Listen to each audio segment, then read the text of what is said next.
Welcome to another bonus edition of the MTB Podcast, a segment of the weekly episode that I call Afterthoughts. This is one of my favorite parts of these weekly presentations because it gives us a chance to dig a little deeper, maybe connect the dots, and really challenge ourselves to think critically about some of the things we discussed during the main episode. Speaking of which, let's do a quick recap. In today's episode, we talked about how stories and leadership shape the way people think and act. We explored how narratives, whether in ancient texts or modern politics, are powerful tools for shaping culture, guiding movements, and sometimes manipulating people into following dangerous ideologies.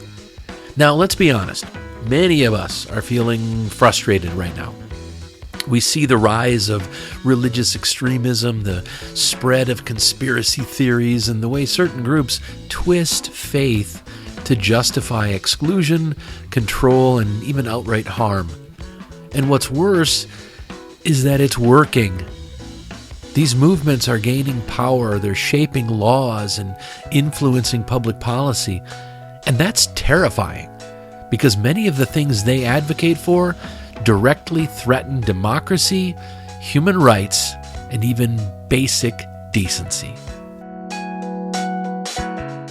So here's the big question.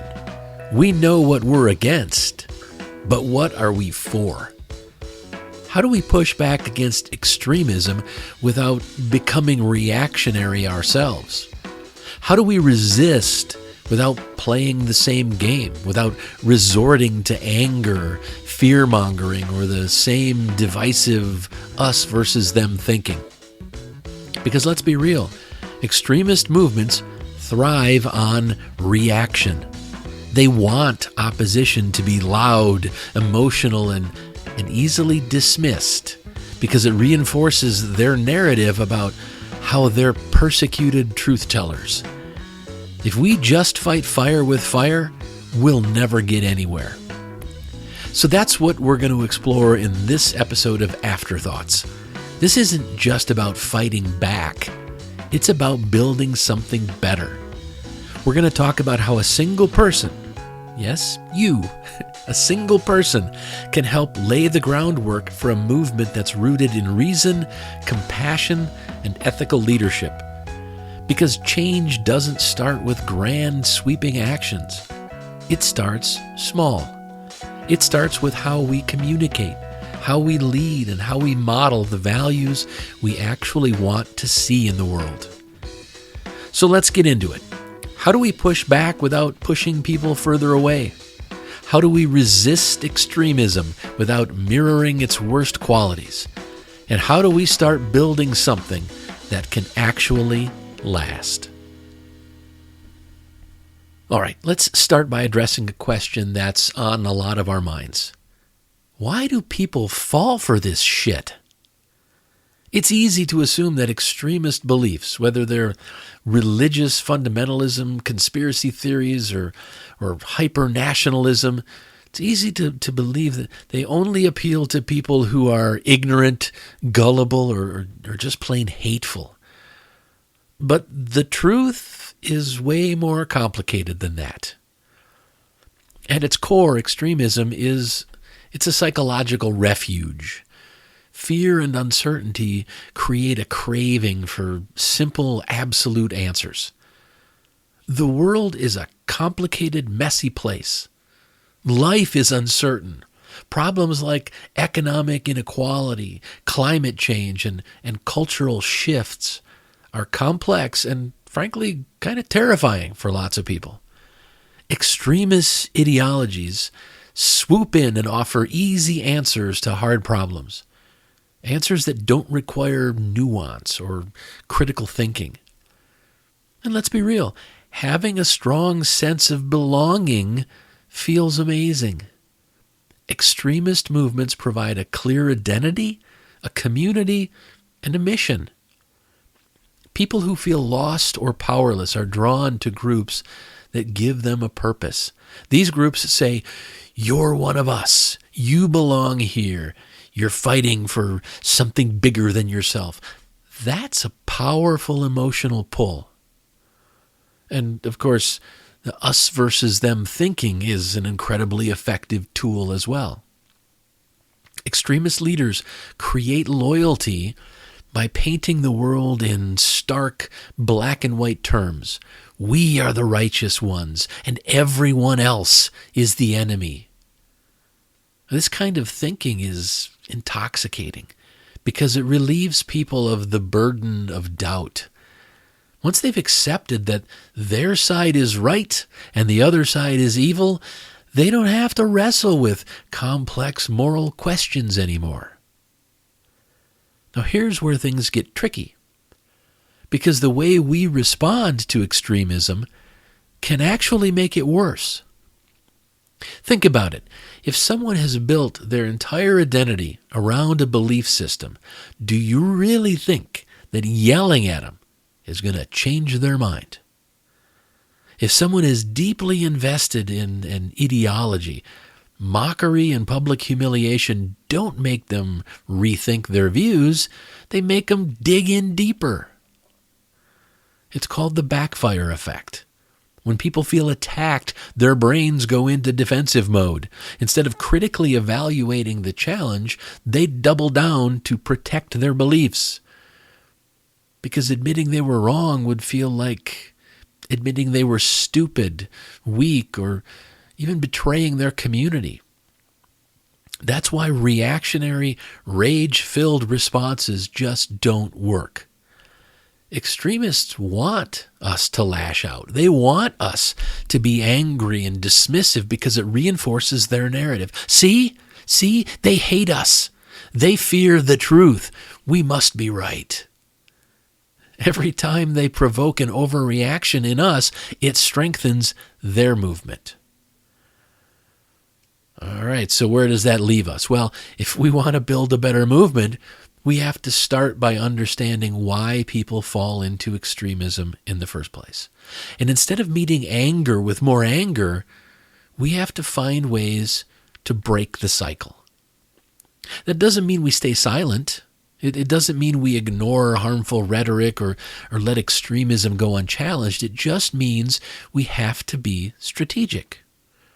So, now that we've broken down why people get drawn into extremist movements, the next question is, what do we do about it? If we want to resist effectively, we can't just be against something. We have to be for something. Extremists recruit by offering identity, belonging, and purpose. If we want to counter that, we have to offer something even better. So how do we do that? Well, by building a movement that's rooted in reason, compassion, and ethical leadership. And that starts with 3 foundational principles. We have to define core values first. We have to use a better model of leadership. And we have to focus on constructive, not just critical, messaging. All right, so defining core values. Right, before we do anything else, we need to ask, what are we actually fighting for? A movement that only exists as opposition just isn't sustainable. If we're just reacting to what extremists are doing, then they're still setting the agenda. We need to be clear about what we stand for. Are we fighting for justice, equality, freedom of thought, secular governance? These aren't just abstract ideals. They need to be actionable. They need to be clear and actionable. Our values should drive our actions. Think about it. What makes movements last? It's not just what they're against. It's what they're building.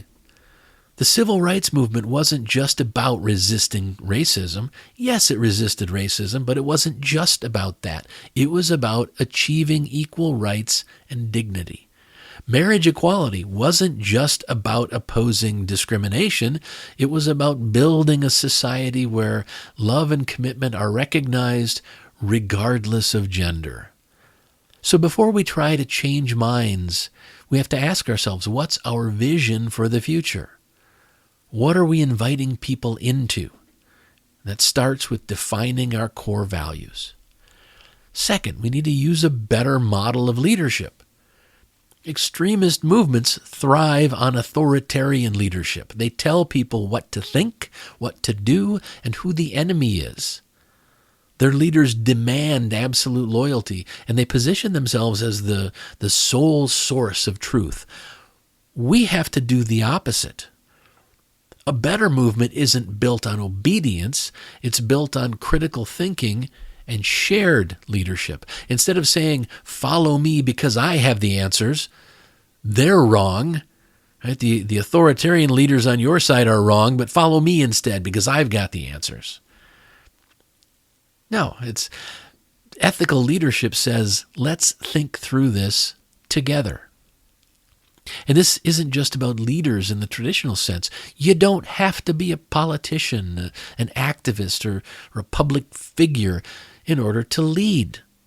Every single person listening to this has influence in their own circles, whether it's your family, your workplace, your social media accounts, your local community.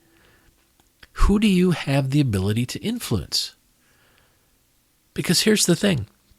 Movements don't start with institutions. They start with individuals. One person shifts a conversation at the dinner table. Another challenges misinformation in a Facebook comment. Another starts a small group focused on ethical leadership. That's how change, real change, begins. And third, we have to focus on constructive, not just critical messaging. Let's be honest. Pointing out flaws, that's pretty easy. Saying, this is wrong, that's wrong, the other thing is wrong, that takes just a few seconds. But sustained change requires more than criticism. It requires solutions. So we have to be constructive, not just critical. Right? Instead of just tearing down bad ideas, we need to be offering better ones. Instead of just criticizing Christian nationalism, we should be showcasing examples of secular values improving society. Instead of just saying theocracy is dangerous, we should highlight real-world examples of how secular governance benefits everyone, including religious people. Instead of just saying Christian leaders are corrupt, we should amplify ethical, community-focused leaders who model integrity, whether they're religious or not. Instead of just deconstructing harmful ideologies, we should be helping people reconstruct healthier, more rational worldviews. People don't just abandon beliefs because they're wrong. They abandon them when they find something better. If we want to build a movement that lasts, we need to be creating a vision of the world that people actually want to be part of. All right. To do a quick recap. First, we have to define core values. Right? What do we stand for? What's our vision for the future? Second, rethink leadership. We need to move away from authoritarianism and toward shared ethical leadership that values critical thinking. And third, we need to focus on solutions. Instead of just attacking bad ideas, let's promote better ones. Because at the end of the day, people don't want to just fight. People want to build. If we can offer a movement that's grounded in reason, compassion, and ethical leadership, we don't just resist extremism, we start to make it obsolete. So the next question is, how do we start taking action right now?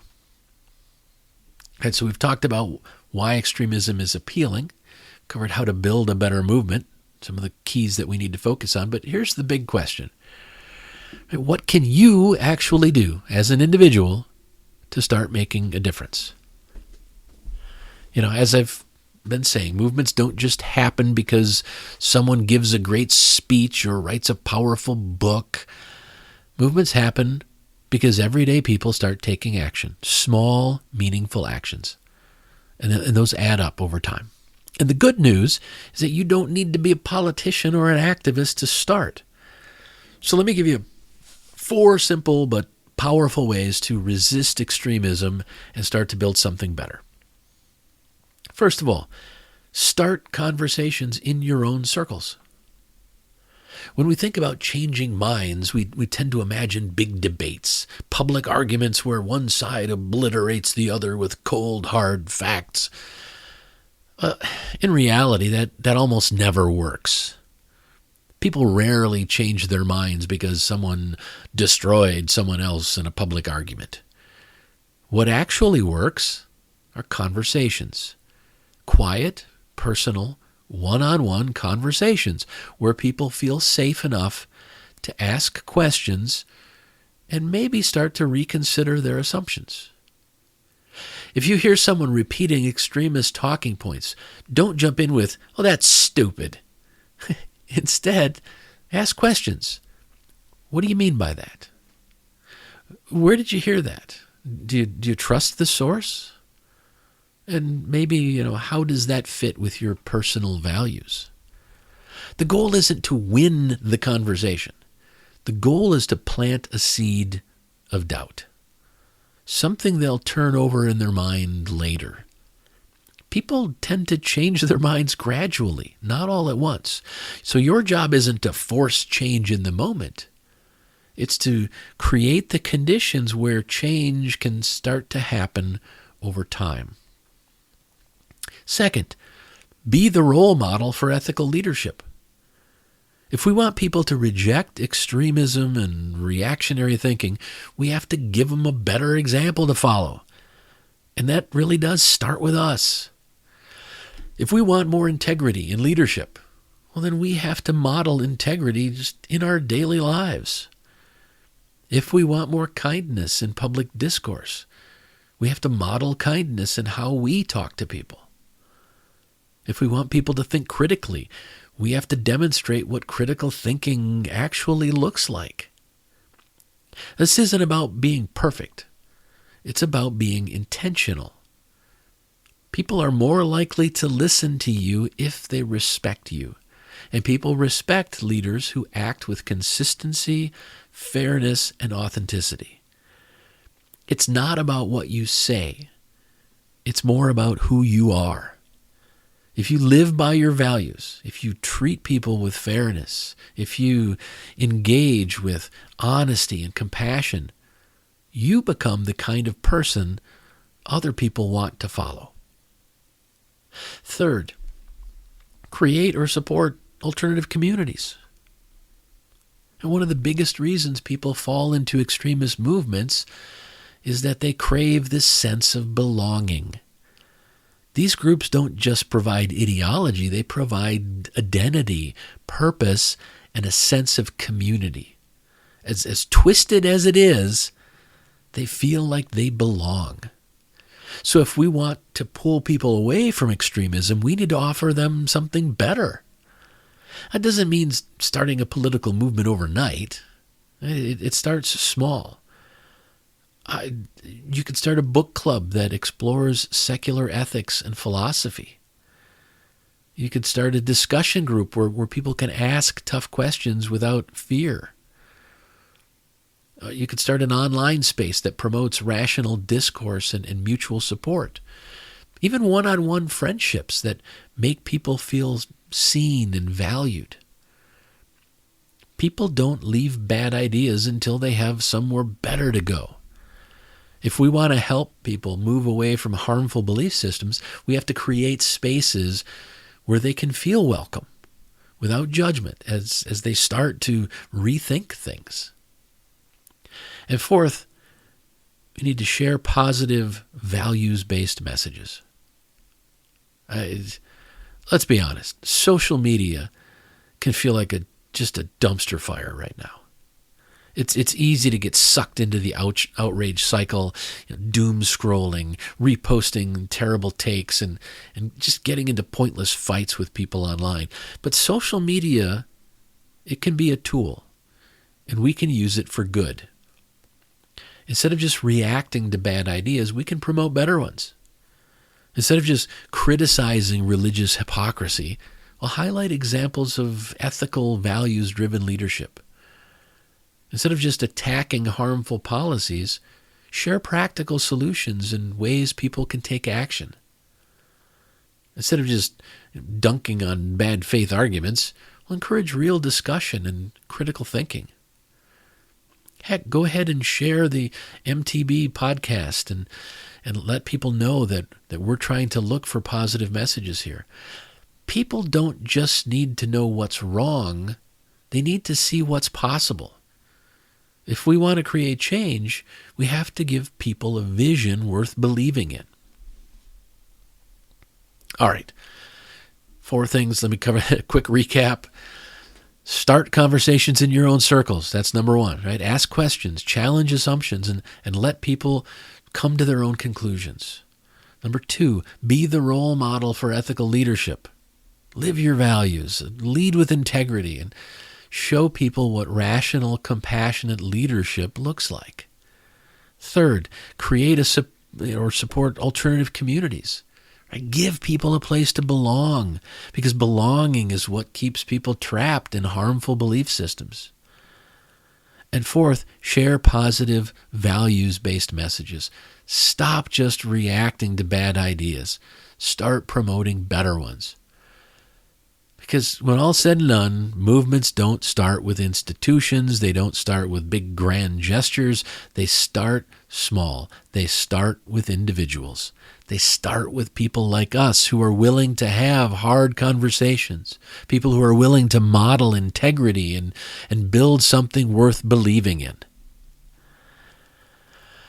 All right, we've covered a lot in this discussion. Why extremism is appealing, how reactionary responses can make things worse, and how we can start building something better. But here's the most important takeaway. Movements don't start with millions of people. They start with individuals making a choice to lead with integrity. I am going to continue to say that over and over in a lot of different ways. And who am I talking about? I'm talking about you. It's easy to feel overwhelmed by the sheer scale of extremism and misinformation. It's tempting to think, what can I even do? I'm just one person. But history tells us that change doesn't happen because a few people in power make decisions. It happens because regular people choose to think differently, choose to act differently, and choose to model a better way. So here's our challenge. Here's my challenge for you. What's one small practical action you can take this week to promote reason and compassion? It doesn't have to be huge. It could be having one meaningful conversation that plants a seed of doubt in someone's mind. It could be sharing one article, podcast, or video that promotes ethical leadership instead of outrage. It could be choosing to lead by example, just showing integrity, patience, and critical thinking in your daily interactions. Extremism thrives when the only alternative is silence. So let's not be silent. Let's be a voice for something better.